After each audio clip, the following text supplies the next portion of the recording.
Hotel Hilton Bandarban. আমরা বান্দরবনে রাত্রি যাপন করে আমরা রাতে বান্দরবন শহরে ছিলাম না, শহর থেকে 6-6.5 কিলো পিছনে কেরানীহাটের দিকে হোটেল নাইট হেভেন ছিলাম। খুবই ভালো হোটেল, মানসম্মত। একটু বাইরে হওয়ার কারণে বাজেটটাও রেটটাও কম। এখন আমরা হোটেল থেকে চেক আউট করে নাস্তা করিনি এখনও, আমরা সোজা চলে যাব বাঙ্গালহালিয়া রাঙামাটি রোডে।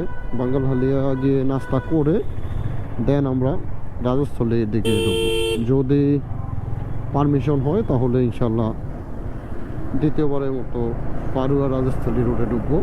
আর পারমিশন না হলে আমরা সোজা কাপ্তায়ের দিকে চলে যাব। ওই দিক দিয়ে সারাদিন ঘুরে টুরে আমরা বিকালের দিকে বাড়ির উদ্দেশ্যে রওনা হব।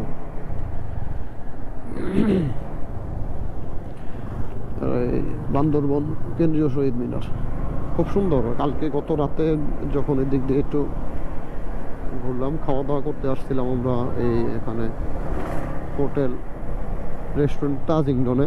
খাবারের মান খুব ভালো, বাট সার্ভিস খুবই খারাপ। এখন রাত হয়ে গেছিল, হয়তো ক্লোজিং টাইম দেখে এমন হইতে পারে, ওইটা আমি জানি না। কারণ কাউকে সরাসরি দোষারোপ করা যায় না তার জন্য। তো আমরা এখন চলে যাব রাঙামাটির দিকে।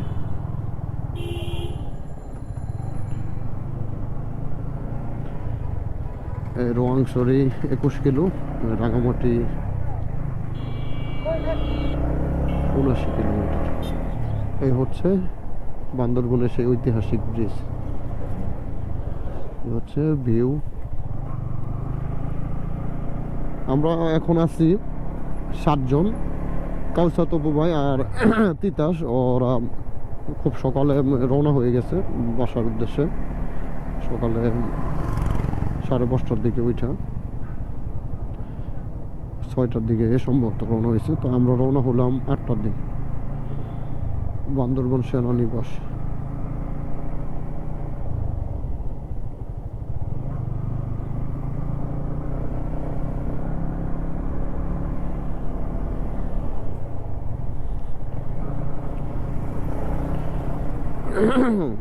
মাউন্ট ভাইকে আগে দিলাম। এই জায়গায় ক্যান্টনমেন্টে মাউন্ট ভাইদের এক ছোট ভাই আছে, ওনার সাথে দেখা করবেন। দেখা করে পরে আমরা চলে যাব। ওকে, কথা হবে আবার রাজস্থলী রোডে যেতে পারলে ওইদিকে গিয়ে।